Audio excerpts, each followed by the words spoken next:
Hello, Colliders! Have you ever felt like Jesus' timing is different from what you expected? I really know I have so many times. And one of our youth coaches, Jody Ash, she really knows this too. She's been praying for her dad, she was praying for her dad for 37 years, that her dad's heart would soften and that he would accept Christ. Now, why wouldn't God want to do this right away, in year one, right? I mean, it's for his own good, it's for his own glory, but God did do it, but he did it in his own timing, 37 years later. Now, this is the second part in a three-part series about what to do when life is hard. Last week, we looked at a story of Jesus and a friend and what Jesus did when tragedy struck. But this week, we continue that story and we see what happens when tragedy turns to death. So you may want to pause now and watch maybe the first one if you haven't done that yet. I would really do that and then come back. But the death of a loved one, whether a family member, a friend, teacher, coach, or just someone who's touched your life, can be so hard to process. And that grieving process, well, that takes time.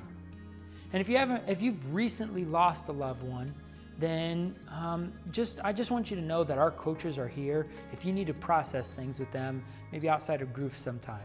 They'd love to do that. I'd love to do that with you. Well, let's dive right in.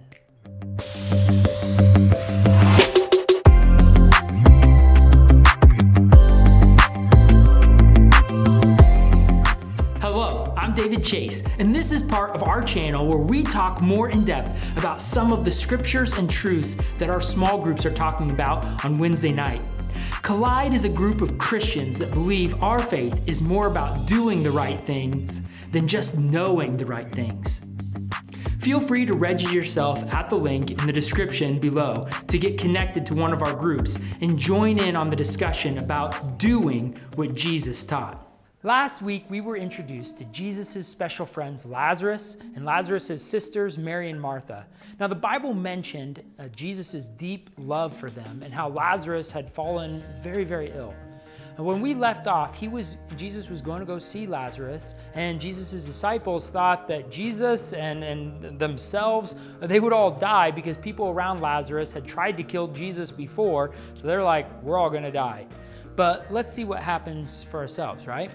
But when Jesus arrived, he found that Lazarus had already been in the tomb 4 days. So things took a turn for the worse. I mean, tragedy turned to death, right? I mean, he'd been dead 4 days. Now, Bethany was less than 2 miles from Jerusalem. And many Jews had come to Martha and to Mary to comfort them in the loss of their brother. Now, since Jerusalem was so close, many people had come to visit. I mean, that's natural. Since it was close, more people were able to come. Verse 20, when Martha had heard that Jesus was coming, she went out to meet him, but Mary stayed at home. Lord, Martha said to Jesus, if you had been here, my brother would not have died. Verse 22, but I know that even now God will give you whatever you ask. It almost feels like Martha wants Jesus to ask that Lazarus rise from the dead. And is it just me, or is Mary mad at Jesus? Do they know that he stayed 2 more days rather than to just come right away? Do they know this background information that we're privy to? But in verse 23, Jesus said to her, for your brother will rise again. And Martha answered, I know he will rise again in the resurrection at the last day. It's like she is talking about heaven here, but it's like she's saying, I know, Jesus, I've been a good listener and I remember your teachings. I remember that if we follow you and we believe in you, that we'll go to heaven. And so I will see him again in heaven. But Jesus said to her, verse 25, I am the resurrection and the life. The one who believes in me will live though they die. And whoever lives by believing in me will never die. Do you believe this? That's a good question for all of us. But verse 27, Martha answers, yes, Lord, she replied. I believe that you are the Messiah, the Son of God, who is to come into the world. And after she had said this, she went back and called her sister Mary aside. The teacher is here, she said, and is asking for you. When Mary heard this, she got up quickly and went to him. Now Jesus had not entered the village, but was still at the place where Martha had met him. When the Jews had been with Mary in the house comforting her, noticed how quickly she got up and went out, they followed her. supposing that she was going to the tomb to cry there. As soon as Mary came to where Jesus was and saw him, she fell at his feet and told him, "Lord, if you had been here, my brother would not have died." Something you should know is that these sisters are not married. And in that day, thank goodness it's not like this now, but they could not get jobs or support themselves. When their brother died, they could lose all that they had. Like the next closest male relative could come in and take everything.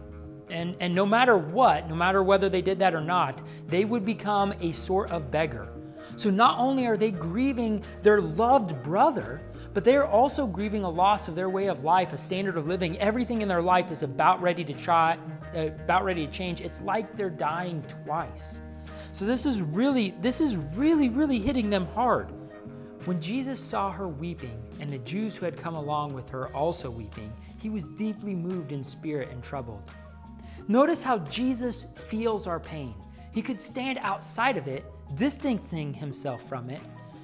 He could do that, but he didn't. And because he's God, he could even pull like a trump card that if only humans hadn't sinned, then there wouldn't be this death. But he doesn't do any of that. Instead, he enters in. He enters into our troubles. He enters into our hardships, no matter what they are, no matter what we're going through, no matter what Mary and Martha were going through, even when he sees it differently, even when he has an answer, he does it different. And he says, "Where have you laid him?" he asked. "Come and see, Lord," they replied. Jesus wept. Now, this is like the shortest verse in the Bible, yet possibly one of the most important verses in the Bible, as it shows a human side of Jesus. Jesus knows more about eternity and life with God more than anybody on this planet. Yet, he still grieves his friend. Verse 36, then the Jews said, "See how he loved him." They had a special connection. Remember that from last week? Verse 37, but some of them said, "Could not he who opened the eyes of the blind man had kept this man from dying?" I so appreciate John, who's writing this all down, letting us in on this. This is why people seemed a little bit bent at Jesus during all this interaction. It's not like he killed Lazarus or got him sick or this is all Jesus' fault, but they are all thinking about how all the strangers that Jesus had miraculously healed, so why wouldn't he have rushed here right away to heal his friend like he had done to so many other people that were on their deathbed? And he had a special connection with this person. And he could have saved Lazarus' sisters from becoming beggars. You'll have to come back next week for this. But in the meantime, what do we do with this? The Holy Spirit could probably be teaching you and leading you in many different ways. But as colliders who are seeking to impact the world with your faith, your hope, and your love, one thing you could do is to learn to feel with those around you. This is a hard one, especially for guys. I'm just going to be realistic, but there are people going through hard times all around us. Many of you probably are going through really hard times.